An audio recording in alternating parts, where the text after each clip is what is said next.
Captain Jack Sparrow.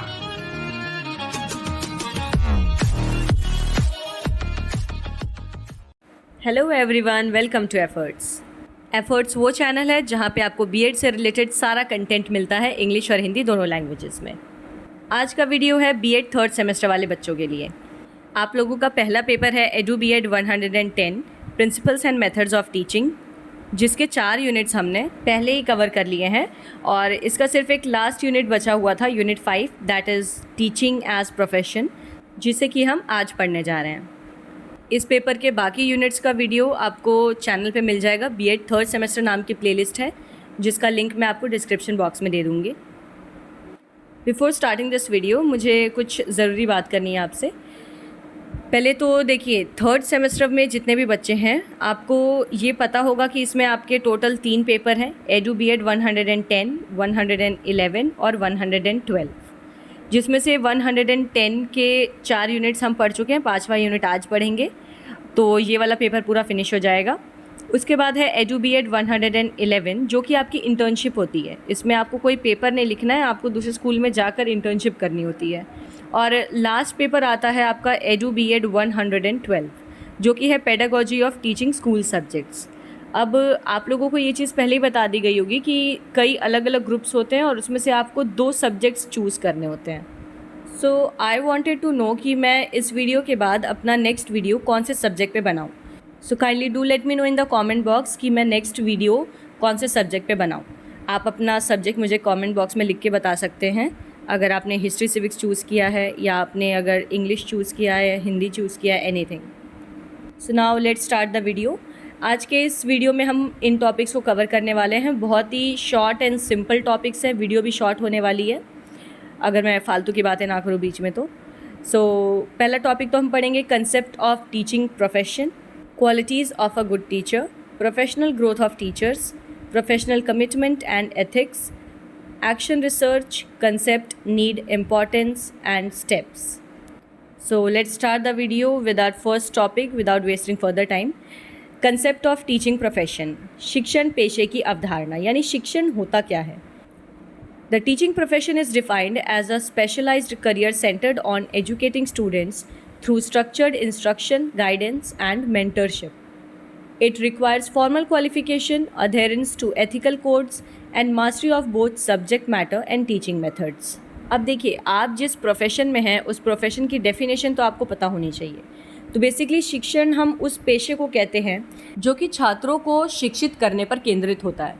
यानी teaching profession का main M होता है बच्चों को एजुकेट करना, ना ही सिर्फ शिक्षा के माध्यम से, बल्कि उन्हें सही निर्देश, मार्गदर्शन और परामर्श देने के साथ। यानी जब आप अपनी गाइडेंस के थ्रू, अपने इंस्ट्रक्शंस के थ्रू या अपनी मेंटरशिप के थ्रू बच्चों को एजुकेट करते हैं तो उसी को टीचिंग प्रोफेशन कहा जाता है, जिसके लिए आपके अंदर औपचारिक योग्यता यानी कि क्वालिफिकेशन होनी चाहिए, नैतिकता होनी चाहिए यानी एथिक्स या मॉरल वैल्यूज़ होनी चाहिए, आप अपनी लाइफ में कोड ऑफ कंडक्ट फॉलो करते हों।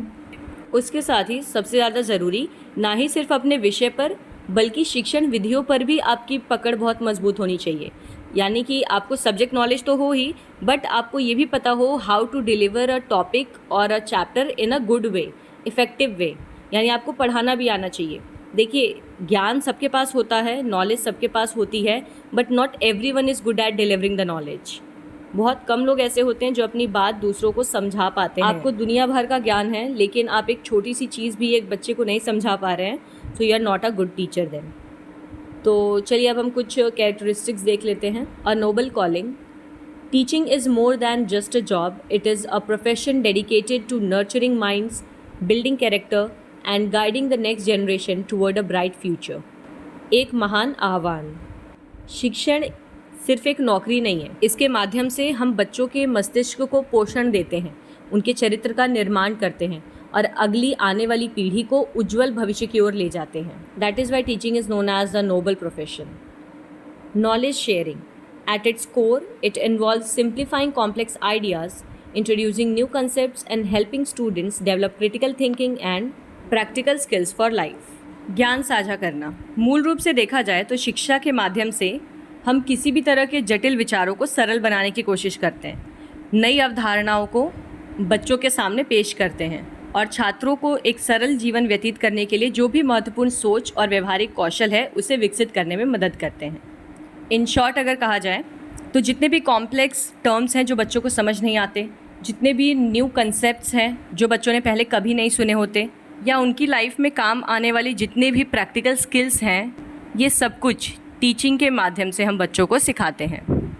Continuous learning, a good teacher remains a student for life. बहुत इंपॉर्टेंट लाइन है ये। The profession requires constantly adapting to new educational ideas, technologies and teaching methods to keep learning engaging.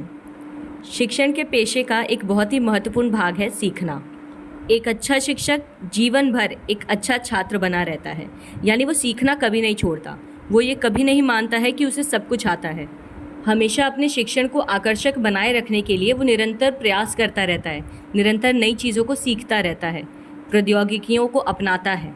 जाहिर सी बात है कि अभी की जो जनरेशन चल रही है वो रोट लर्निंग पे बिलीव नहीं रखती, ना ही आप इस जनरेशन को ऐसे पढ़ा पाएंगे। और यही रीज़न है कि हम इतने सारे टीचिंग मेथड्स के बारे में पढ़ते हैं, brainstorming, heuristic method, project method, inclusive education, etcetera. Nation building, teachers play a direct role in shaping society. By educating young minds, they prepare the future citizens, leaders and professionals who will drive the country forward. राष्ट्र निर्माण, शिक्षक समाज को आकार देने में प्रत्यक्ष भूमिका निभाते हैं। युवा के दिमाग को शिक्षित करके वो उन्हें भावी नागरिक बनने में, नेता बनने में या अलग अलग तरह के पेशेवरों के लिए तैयार करते हैं। यानी वो भविष्य में जो भी बनेंगे उसके लिए उसे शिक्षक ही तैयार करते हैं। Patience and empathy, beyond textbooks, the profession relies heavily on understanding human nature. It requires deep patience, care, and the ability to inspire confidence in students of all learning abilities. धैर्य और सहानुभूति, पाठ्य पुस्तकों से परे ये पेशा मानव स्वभाव को समझने पर बहुत अधिक निर्भर होता है।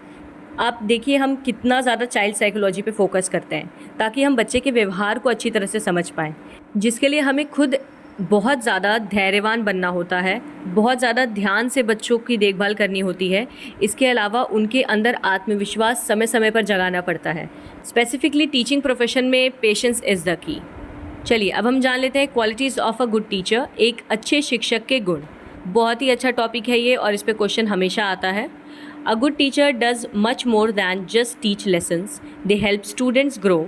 Here are 6 key qualities of a great teacher in simple words. बहुत ही आसान भाषा में 6 पॉइंट्स बताऊंगी मैं आपको, बट नॉट नेसेसरली आप वो 6 पॉइंट्स याद करेंगे। आपको उसमें से जो भी 4 या 5 अच्छे लग रहे हैं, आसानी से समझ में आ जा रहे हैं, उनको आप याद कर लीजिए। तो एक अच्छा शिक्षक केवल पाठ पढ़ाने पर ध्यान नहीं देता, इसके अलावा भी वो बहुत सी चीज़ें करता है।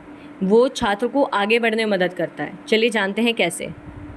पेशेंट, देखिए अभी मैंने कुछ ही टाइम पहले ये बात रिपीट की थी, पेशेंस इज़ द की, और ये पॉइंट आ भी गया। So patient, they understand that every student learns at a different pace and never rush someone who is struggling. सबसे बड़ी चीज़ है ये। अभी हमने जो प्रीवियस टॉपिक्स पढ़े थे उसमें हमने डिस्कस की थी डिसेबिलिटीज़ के बारे में, लर्निंग डिसेबिलिटीज़ के बारे में। तो आपको पता होना चाहिए कि बीइंग अ टीचर, पेशेंस आपकी सबसे बड़ी ताकत है। आप जितने ज़्यादा धैर्यवान होंगे, आप एक उतने अच्छे टीचर बन पाएंगे। तो एक अच्छा शिक्षक ये हमेशा समझता है कि हर छात्र में कुछ कमियां हैं, कुछ खूबियां हैं। हर छात्र एक जैसा नहीं होता, तो जाहिर सी बात है हर छात्र को चीज़ें एक गति पे नहीं समझ में आती। इसीलिए कोई अगर ऐसा बच्चा है जो बाकी बच्चों से थोड़ा पीछे है या धीरे है, वो उन बच्चों के साथ हमेशा धैर्यपूर्वक काम लेता है। यहाँ पे पेशेंट की जगह रोगी हो गया है हिंदी में ट्रांसलेट, प्लीज़ वो करेक्ट कर लीजिएगा। इट विल बी धैर्यवान। Kind and caring, they show empathy, listen to their students and make the classroom feel safe and welcoming. दयालु और देखभाल करने वाला, एक अच्छा शिक्षक वही होता है जिसके अंदर सहानुभूति होती है। वो बच्चे के दर्द को अपना दर्द समझता है, वो छात्रों की बातों को सुनता है और छात्रों को ये महसूस कराता है कि इस कक्षा में तुम बिल्कुल सुरक्षित हो, कोई तुम्हें डराएगा, धमकाएगा या मारेगा नहीं। तुम बिल्कुल फ्री हो अपने क्वेश्चंस को रेज करने के लिए, अपनी फीलिंग्स या पॉइंट ऑफ व्यू को एक्सप्रेस करने के लिए। Good at listening, they don't just talk, they listen to students questions, ideas and concerns. एक अच्छा शिक्षक एक अच्छा श्रोता होता है, यानी कि वो सिर्फ अपनी बातों को नहीं बोलता, बल्कि वो छात्रों के प्रश्नों को, उनके विचारों को और उनकी चिंताओं को सुनने में भी इच्छुक होता है। वो बच्चों को बोलने का मौका देता है। Passionate, they truly love their subject and pass that excitement and energy on to their students. भावुक यानी अपने विषय से उसको एक अलग ही लगाव होता है, प्यार होता है, और उसका लक्ष्य होता है कि वो ये प्यार बच्चों तक फैला पाए। यानी जितना प्यार उसे अपने सब्जेक्ट से है उतना ही बच्चे भी उस सब्जेक्ट से करें। For example, if students don't like a particular subject, so being a good teacher it is your responsibility to ensure कि बच्चों को उस सब्जेक्ट में इंटरेस्ट डेवलप हो, बच्चे उस सब्जेक्ट के लिए पैशनेट हो। Clear and simple, they can break down hard confusing topics into easy steps that anyone can understand. किताब में लिखी हुई चीज़ को इंग्लिश से हिंदी में ट्रांसलेट कर देना is not known as teaching. एक अच्छा शिक्षक वही होता है जो कठिन से कठिन या भ्रमित करने वाले विषयों को भी बहुत ही आसान चरणों में तोड़कर बच्चों को काफ़ी सरलता से समझा देता है। Encouraging, they praise effort, build confidence and motivate students to keep trying even when things get tough. प्रोत्साहित करना, एक अच्छा शिक्षक हमेशा बच्चों के द्वारा किए जाने वाले प्रयास की प्रशंसा करता है। यानी ये मैटर नहीं करता कि एंड प्रोडक्ट कैसा था, बच्चे ने काम सही से किया या नहीं, मैटर ये करता है कि बच्चे ने उस काम को करने की कोशिश पूरे लगन से की है या नहीं की। काफ़ी इजी पॉइंट्स थे, आई होप आपको अच्छे से समझ आए होंगे। नेक्स्ट टॉपिक है हमारा प्रोफेशनल ग्रोथ ऑफ टीचर्स, शिक्षकों का व्यावसायिक विकास। जैसा कि हमने पढ़ा कि एक टीचर लाइफ टाइम एक स्टूडेंट बन के रहता है, हमेशा सीखने की कोशिश करता है। तो आप अपने प्रोफेशनल ग्रोथ के लिए क्या क्या चीज़ें कर सकते हैं ताकि आप एक बेहतर शिक्षक बन पाएँ। Professional growth of teachers refers to how educators continuously learn, improve their skills and become better at helping students succeed throughout their careers. शिक्षकों की व्यावसायिक वृद्धि से तात्पर्य ये होता है कि शिक्षक कैसे लगातार सीखते हैं, अपने कौशल में सुधार करते हैं और छात्रों को उनके पूरे करियर में सफल होने में मदद करने में बेहतर बनते हैं। यानी आप कैसे खुद को बेहतर बनाएंगे ताकि आप बच्चे को बेहतर बना सकें। Learning new teaching methods, teachers attend workshops and training sessions to learn modern, more effective ways to explain difficult topics. नई शिक्षण विधियाँ सीखना, अक्सर आपके स्कूल में भी वर्कशॉप्स होते होंगे जिसमें कि कठिन विषयों को समझने के लिए आधुनिक तकनीकों का इस्तेमाल किया जाता है, अधिक प्रभावी तरीके से आपको सिखाया जाता है कई कार्यशालाओं में। तो इन वर्कशॉप्स का एम यही होता है कि आपको टीचिंग के दौरान आने वाली प्रॉब्लम से डील करने के लिए तैयार बनाना। Mastering technology, they learn to use new educational apps, smart boards and AI tools to make lessons more engaging and interactive for students. प्रौद्योगिकी में महारत हासिल करना, प्रोफेशनली अपने आप को एनहेंस करने के लिए आप न्यू टेक्नोलॉजी सीख सकते हैं, जैसे कि स्मार्ट बोर्ड का यूज़, AI का यूज़, जो कि आपको टीचिंग में काफ़ी ज़्यादा मदद करता है। Understanding student needs, continuous growth helps teachers better understand different learning styles, student psychology and how to support children with diverse backgrounds. BEd में आप जो चाइल्ड साइकोलॉजी पढ़ते हैं, टीचिंग मेथोडोलॉजीज पढ़ते हैं, ये सब कुछ छात्रों की ज़रूरतों को समझने में आपकी मदद करता है। जितने भी नए नए तरीके के लर्निंग स्टाइल्स डेवलप हो रहे हैं, बच्चों की साइकोलॉजी जैसी बदलती जा रही है। आजकल 5-5 साल के बच्चे, 6-6 साल के बच्चे डिप्रेशन में चले जाते हैं। डिप्रेशन की स्पेलिंग नहीं पता होगी भले। तो इतने अलग अलग तरह के बच्चों को समझने के लिए आपको खुद पे काम करना बहुत ज़रूरी है। Collaborating with peers, teachers grow by sharing lesson plans, observing each others classes and working together to solve classroom challenges. कई बार साथियों के साथ सहयोग करने से भी आप अपने पेशे में वृद्धि ला सकते हैं। सभी टीचर्स आपस में अपने लेसन प्लान्स को डिस्कस करते हैं, एक दूसरे से अपने अपने क्लासेस में होने वाली प्रॉब्लम्स को डिस्कस करते हैं। इससे आपको आइडिया लगता है कि अगर मुझे कभी ऐसी प्रॉब्लम फेस करनी पड़ी तो किस तरीके से डील किया जा सकता है, या इनको कैसे डील करना चाहिए था, या ऐसे बच्चा कभी अगर जवाब दे दे, इस तरह के क्वेश्चन पूछ ले, वैसे सिचुएशन में क्या करना है। तो ये सभी चीज़ों का समाधान आप एक दूसरे से डिस्कशन करके निकाल सकते हैं। Very important, self reflection. Great teachers regularly look back at their own lessons to see what worked well and what they can improve next time. आत्मचिंतन करना बहुत ज़रूरी है। दूसरा आपको आपकी कमियां बताए, उससे ज़्यादा ज़रूरी है कि आप खुद की कमियां ढूंढें। आप जब भी कोई लेसन पढ़ा कर क्लासरूम से बाहर निकलते हैं, एक बार बैठकर उस लेसन के बारे में सोचिए कि आपने कैसा पढ़ाया, कैसे और बेटर पढ़ाया जा सकता था, कौन सी ऐसी कमियाँ जिन पे आपको वर्क करना है। Career advancement, ongoing learning opens up new opportunities for teachers to become department heads, mentors or school principals. Professional growth की बात करें तो सबसे अच्छी ग्रोथ तो ये है टीचिंग प्रोफेशन में, आपके करियर में हमेशा उन्नति होती रहती है। यानी निरंतर सीखते रहने से आपको एक टाइम के बाद विभाग प्रमुख या संरक्षक या स्कूल का प्रिंसिपल तक बनने के अवसर मिलते हैं। अब देखते हैं प्रोफेशनल कमिटमेंट एंड एथिक्स, व्यावसायिक प्रतिबद्धता और नैतिकता। Being a great teacher is about much more than just delivering a lesson plan. It is about building trust and guiding students safely toward their potential. एक महान शिक्षक होने का अर्थ सिर्फ एक पाठ योजना को अच्छी तरीके से प्रस्तुत करने से कई ज़्यादा है। यानी एक अच्छा शिक्षक होने के नाते आपके क्या लक्ष्य हैं, आपकी नैतिकता क्या है, या आपके सिद्धांत क्या होने चाहिए। चलिए जानते हैं। Student first. A teacher's primary commitment is to the well-being, safety and academic growth of every student, making sure no one gets left behind. एक शिक्षक के लिए उसकी प्राथमिकता उसके छात्र होने चाहिए। छात्र की भलाई, उसकी सुरक्षा और उसका शैक्षिक विकास, यही आपका एकमात्र लक्ष्य होना चाहिए।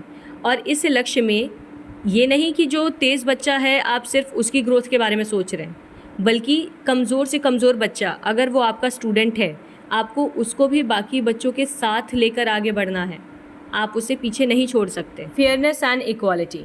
Treating all students with equal respect regardless of their background, ability, gender और पर्सनल डिफरेंसेस। No favouritism. निष्पक्षता और समानता।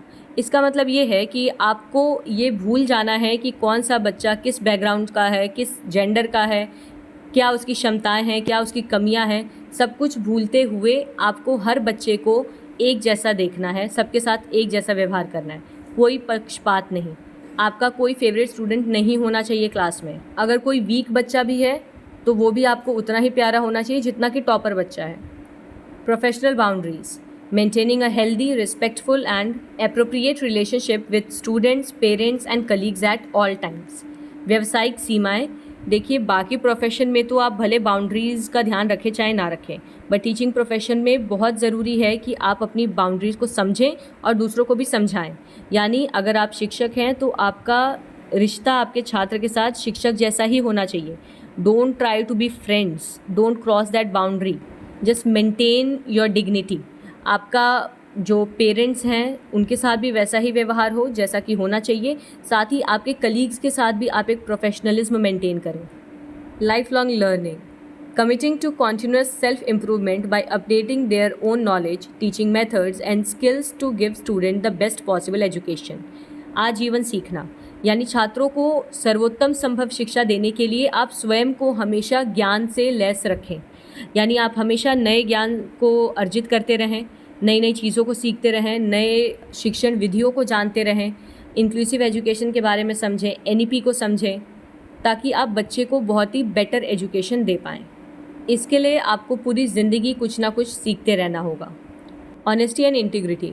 Modelling good character by being honest, reliable and fair in grading, assessment and daily actions. आप किसी भी तरह का correction कर रहे हैं, ग्रेडिंग कर रहे हैं, मार्क्स दे रहे हैं बच्चे को, आप अपने दिमाग में हमेशा ये चीज़ रखेंगे कि हर बच्चा आपके लिए बराबर है।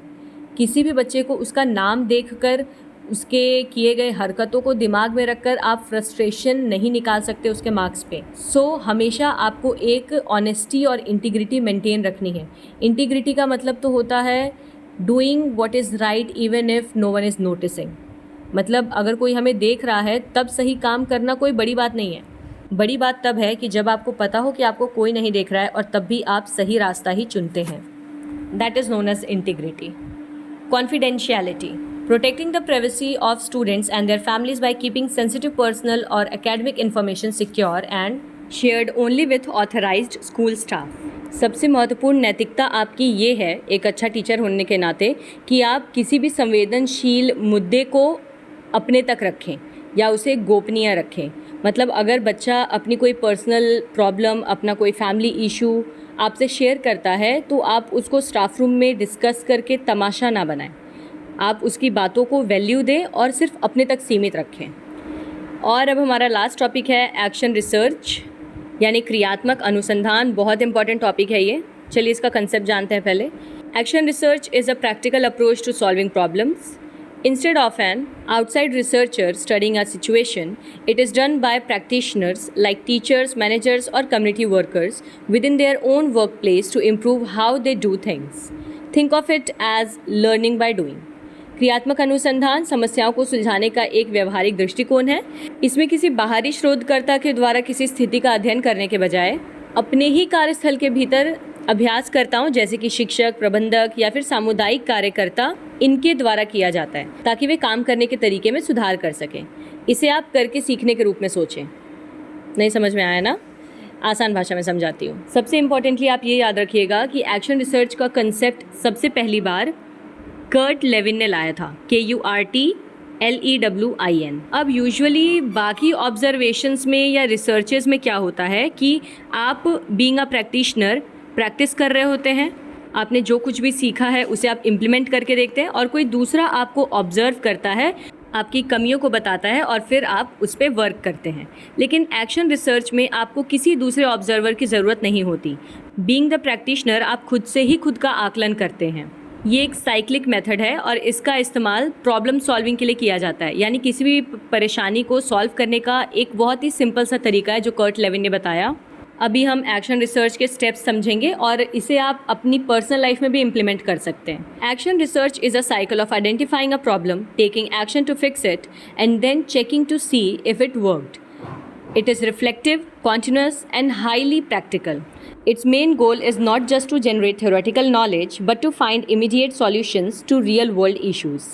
क्रियात्मक अनुसंधान किसी समस्या की पहचान करने, उसे ठीक करने के लिए कार्रवाई करने और फिर ये देखने के लिए जांच करने का एक चक्र है कि क्या ये काम कर रहा है। यह चिंतनशील, निरंतर और अत्यधिक व्यवहारिक है। इसका मुख्य लक्ष्य केवल सैद्धांतिक ज्ञान उत्पन्न करना नहीं है, बल्कि वास्तविक दुनिया के मुद्दों का तत्काल समाधान खोजना है।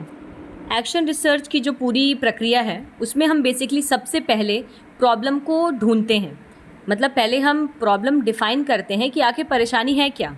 फिर उस परेशानी को सॉल्व करने के लिए जितने पॉसिबल सॉल्यूशंस हो सकते हैं हम उसको एक एक करके इम्प्लीमेंट करना शुरू करते हैं। अब या तो वो सॉल्यूशन काम करेगा या नहीं करेगा। अगर वो काम करता है तब तो ठीक है, और अगर नहीं काम करता है तो फिर से हम अपने सॉल्यूशन में चेंजेस करते हैं और उस प्रॉब्लम को दोबारा सॉल्व करने की कोशिश करते हैं। और ये साइकिल तब तक रिपीट होती रहती है जब तक हम सारे पॉसिबल सॉल्यूशंस को इम्प्लीमेंट करके ना देख लें। इसका एम आपको किसी तरह की नॉलेज देना नहीं है, बल्कि रियल लाइफ में आने वाली प्रॉब्लम्स को सॉल्व करना है। चलिए इसके स्टेप्स को समझते हैं हम, तब आपको ज़्यादा अच्छे से समझ आ जाएगा एक्शन रिसर्च का कंसेप्ट। और ये बहुत इंपॉर्टेंट टॉपिक है, ठीक है, इसलिए मैं ज़्यादा डिटेल में इसको समझा रही हूँ। नीड एंड इम्पॉर्टेंस पहले जानते हैं, फिर हम स्टेप्स देखेंगे। आवश्यकता एवं महत्व। Solves immediate problems. It addresses concrete day to day challenges. Example, why are my students struggling with this specific topic. ये तत्कालिक समस्याओं का समाधान करता है। मतलब ये आपके रोज़ दिन प्रतिदिन जो भी आपको क्लास में प्रॉब्लम्स आ रही हैं उनको सॉल्व करने में हेल्प करता है। यानी अगर किसी दिन आपने क्लास में देखा कि बच्चों को एक पर्टिकुलर टॉपिक बार बार समझाने के बाद भी समझ नहीं आ रहा, अब उस प्रॉब्लम को आप कैसे सॉल्व करेंगे, उस केस में आप एक्शन रिसर्च का यूज़ कर सकते हैं, क्योंकि ये आपको इमीडिएट सॉल्यूशंस देता है। Improves practice. It helps professionals grow by forcing them to look closely at their own methods and adapt. अभ्यास में सुधार। ये जो भी प्रोफेशनल्स हैं, टीचर्स हैं, उन सभी को, मतलब सिर्फ टीचिंग फील्ड के लिए नहीं, ये हर फील्ड में काम आता है, बट पर्टिकुलरली हम टीचिंग फील्ड का ही बात करेंगे। तो ये टीचर्स को मदद करता है कि वो बार बार अपने मेथड्स को क्लोजली देखें, जानने की कोशिश करें कि आखिर उनके पढ़ाने के तरीक़ों में क्या कमी रह जा रही है, कहाँ पे वो मिस्टेक कर रहे हैं जिस वजह से बच्चों को प्रॉब्लम हो रही है। तो ये स्व अध्ययन का एक बहुत ही अच्छा तरीका है। Fosters innovation. It encourages trying new ideas, creative strategies and modern approaches in a low-risk environment. ये नवाचार को बढ़ावा देता है, क्योंकि जाहिर सी बात है किसी प्रॉब्लम की अगर आप कोर तक जा रहे हैं, उस प्रॉब्लम को बहुत डीपली सोच रहे हैं, बार बार सोच रहे हैं, तो उसे सॉल्व करने के लिए कई बार आपको आउट ऑफ द बॉक्स जाके भी सॉल्यूशंस ढूंढने पड़ेंगे। कई बार तो प्रॉब्लम्स पे डीप थिंकिंग करने से हमें ऐसे ऐसे आइडियाज़ आते हैं जो हमें बिलीव नहीं होता कि ये हम ही ने सोचे हैं।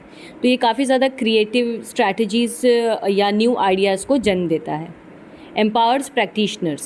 It turns professionals into active decision makers rather than just following a set curriculum or policy. अब यहाँ पे आपके दिमाग में एक चीज़ ये आ रही होगी कि अगर हम किसी प्रॉब्लम में फंस रहे हैं, why don't we directly consult to our elders और आवर सीनियर्स। हाँ बिल्कुल, आप कंसल्ट कर सकते हैं, लेकिन एक्शन रिसर्च आपके सोचने की क्षमता को बढ़ाता है। प्रॉब्लम सॉल्विंग में जब आप अपने दिमाग को काम पे लगाते हैं तो वो हर पॉसिबल तरीके ढूंढने की कोशिश करता है उस प्रॉब्लम को सॉल्व करने के लिए। एंड हेंस आपको एम्पावर करता है, आपको सशक्त बनाता है। तो इससे आप सिर्फ किसी एक करिकुलम को नहीं फॉलो करते रह रहे हैं, आप खुद के डिसीजंस ले रहे हैं, खुद सोच रहे हैं, खुद से सभी समस्याओं का समाधान निकाल रहे हैं। चलिए अब फाइनली हम जान लेते हैं स्टेप्स ऑफ एक्शन रिसर्च, क्रियात्मक अनुसंधान के चरण। Action research runs in a continuous loop, usually broken down into 4 core steps. जैसा कि मैंने पहले भी बताया, क्रियात्मक अनुसंधान ये एक लूप की तरह चलता रहता है, यानी गोल गोल चक्र जैसा, जिसे आमतौर पर 4 मुख्य चरणों में विभाजित किया जाता है। सबसे पहला स्टेप है plan. Identify a specific problem or area that needs improvement, gather background data and design a strategy or intervention to fix it. पहला स्टेप तो ये है भैया कि आपको प्रॉब्लम आइडेंटिफाई करनी होगी। मतलब आप सॉल्यूशन तो बाद में निकालेंगे, सोचेंगे बाद में, सब कुछ बाद का है। सबसे पहले आप ये पता लगाएंगे कि प्रॉब्लम हो कहाँ रही है, आखिर मेन प्रॉब्लम है क्या। जैसे कि क्लास में आपको ये आइडेंटिफाई करना पड़ेगा कि बच्चों को समझने में दिक्कत हो रही है, या फिर बच्चों को आपकी राइटिंग नहीं समझ आ रही है, या फिर बच्चों को आपकी आवाज़ नहीं सुनाई दे रही है। मतलब मेन जो इशू है वो आप पहले ढूंढेंगे, उसके बाद उससे जुड़े सारे सॉल्यूशंस के बारे में आप सोचेंगे कि अच्छा ठीक है, अगर बच्चों को आवाज़ नहीं सुनाई दे रही है, मैं थोड़ा तेज़ बोल के पढ़ाने की कोशिश करूँगी या करूँगा। बच्चों को मेरी राइटिंग नहीं समझ आ रही है, I will try to write in a legible way. तो स्टेप 1 में you have to identify the problem and think of all possible solutions. यानी आप एक जगह पे प्रॉब्लम को लिख लीजिए और जितने पॉसिबल सॉल्यूशंस हो सकते हैं उसके, उनको नोट डाउन कर लीजिए। सेकेंड स्टेप है act. Implement your plan in the real environment, put your new strategy और टूल इनटू एक्शन। दूसरा चरण है अधिनियम का, यानी आपने जो भी योजना बनाई है उन सभी योजनाओं को आप अपने वास्तविक वातावरण में लागू करके देखें। यानी आप क्लास में जाइए, हर दिन एक एक सॉल्यूशन जो आपने सोचा था उसको इम्प्लीमेंट करके देखिए, आपकी प्रॉब्लम सॉल्व हो रही है या नहीं हो रही है। थर्ड स्टेप है observe. Systematically collect data and watch what happens. तीसरा चरण है निरीक्षण का, यानी आपने जब अपने सॉल्यूशन को इम्प्लीमेंट किया, अब आप बहुत ही ध्यान से ऑब्जर्वेशन करिए, ये देखिए कि क्या उससे प्रॉब्लम सॉल्व हुई या नहीं हुई। आप अपने आप को फीडबैक दीजिए, नोट्स बनाइए। और फिर आइए इसके फोर्थ स्टेप पर, reflect.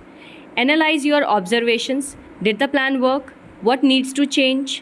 Based on this reflection, you either start a new cycle with a modified plan or adopt the successful change permanently. चौथा चरण है प्रतिबिंबित करने का। इसमें आप अपने अवलोकनों का विश्लेषण करेंगे, यानी जो भी आपने ऑब्जर्वेशंस की उनको एनालाइज करेंगे, उनके बारे में सोचेंगे कि आपकी ऑब्जर्वेशन से क्या वो प्रॉब्लम सॉल्व हुई या नहीं हुई। अगर वो प्रॉब्लम सॉल्व नहीं हुई है तो आप ये साइकिल फिर से रिपीट करेंगे। आप दोबारा से प्रॉब्लम को नोट डाउन करेंगे, सारे सॉल्यूशन सोचेंगे, सॉल्यूशन को इम्प्लीमेंट करके देखेंगे, ऑब्जर्वेशंस करेंगे।